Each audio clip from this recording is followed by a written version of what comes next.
not everybody's going to agree with what you say or what you do. And sometimes you just got to pick your battles.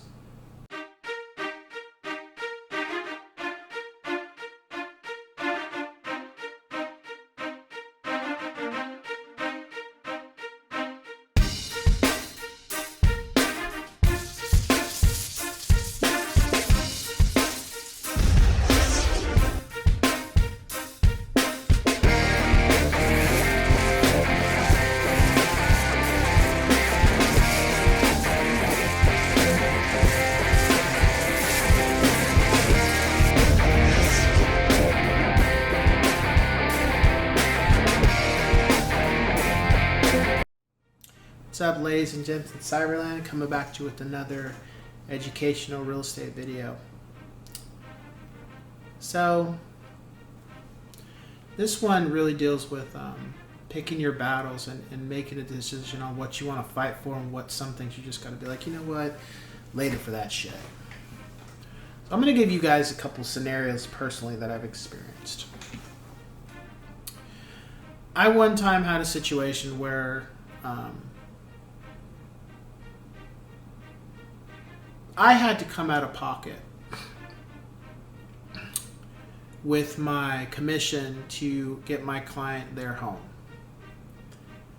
And the realtor on the other side did the same thing. We came to an agreement. I didn't agree with it.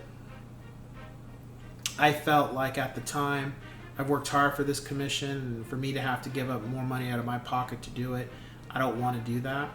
And even my clients, when they found out, they were totally against it. But I told them that at the end of the day, my goal is to help you guys get your home.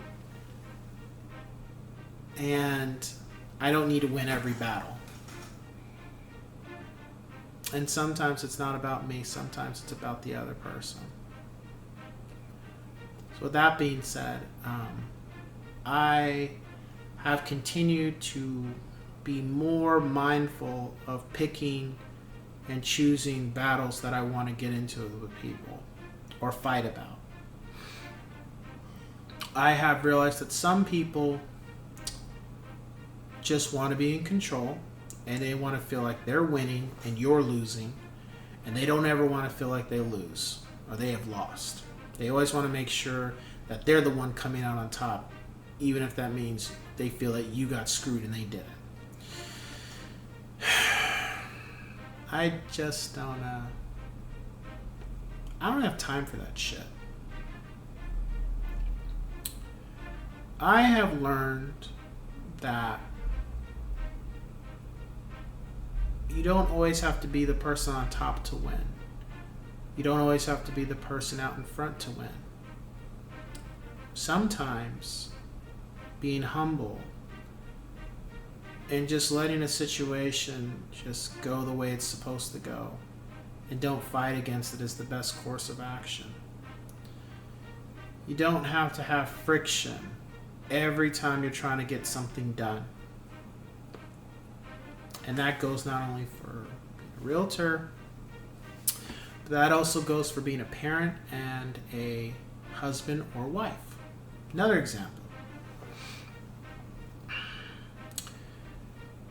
My son was dealing with some problems in his academics in regards to his math. And I was on his case hard, very hard, making sure, okay, are you doing this? Are you doing this? Are you doing this? And are you doing this? No excuses. Get it done. And I'll do this with you to make sure you get through this class. And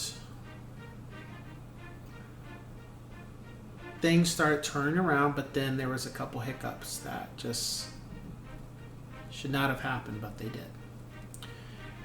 And then I had a talk with my wife about it. And she said, this isn't working with what you've done. You need to try this instead. And at first I was like, no, I don't want to do that. But then I realized, well, wait a minute.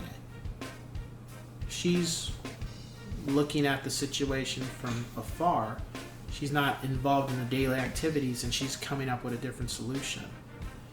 And the old me would have been like, no, we're just going to do it my way, because I was in my headspace, like, I know what I'm talking about, I know what I'm doing, you're not involved in regards to that. But then I realized that, you know what? Sometimes it's better to try a different avenue. Swallow your ego or your pride and stop thinking that your way is the best way and your way is the only way it works.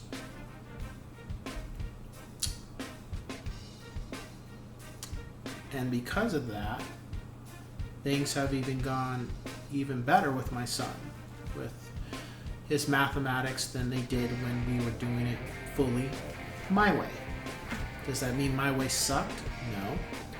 It just means that there were certain things of my way that were not fully working.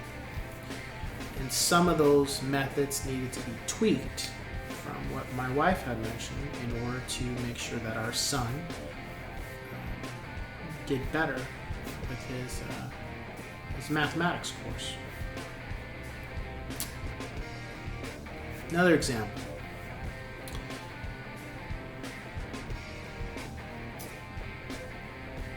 I had a situation with a friend who was trying to elaborate that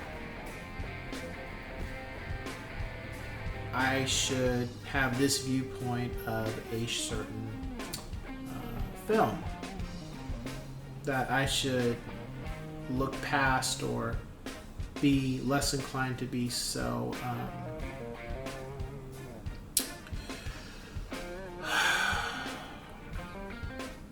I wouldn't say nitpicking, but so critical of certain elements of the film. And I realized that, you know what? I'm not going to change my stance on how I feel about this film. But at the same time, I'm not going to continue to go back and forth about the situation. Because at the end of the day, it's my money. It's my time, it's my money. And what I have noticed, even with that, with friends, is you guys can agree to disagree. And you don't always need to be the victor of the discussion or the disagreement. You don't always have to be the one who wins, because what are you winning out on? Saying that you were right about the film or the music or whatever. It's everything at that point is opinion based anyway. And you know, you're not always gonna like the same things. You're not always gonna watch the same things or give the same rating or viewpoint for whatever it is you're discussing. But that doesn't mean it needs to be like this full-fledged battle of trying to get that person to understand your viewpoint or gravitate towards believing what you believe or vice versa. Just to say, okay, no, I'm not doing that, but knock yourself out. And that's it. It doesn't have to be any more than that. I think at times we as people are so fixated that we feel that we have to get everybody to be on. Not only do they have, and it's been like this really the last couple of years now. It's really bad where you have to win the argument, and on top of that, that person now needs to believe what you believe. And if they don't, we have to find a way to shut you up so you don't show any type of dissent, or we have to find a way to shame you to do what we say and believe what we believe. And you could also say that's been like that for thousands of years, but it's just gotten worse, like to the point where it's affecting people's jobs and affecting people's livelihoods. And I say that even with those type of people, you know, pick and choose your battles with those type of people, especially if they don't matter. You know, you make your stance, and that's it. It doesn't have to be any more of that. People have a problem with it, they have a problem with it. You know, it doesn't have to be where you have to keep going back and forth with them, because they're not going to change their mindset. And you're not going to change yours. So you just leave it at that. Like, okay, we agree to disagree. Because some people, all they care about is being right or being the victor. They don't really care about the end result. It's just, I want to be the person who's right. And that's it. They don't care about how the topic might be affecting them, or how the topic, whatever's being discussed, affects society, depending on what it is. So with that being said, ladies and gents, I will catch you guys on the next one.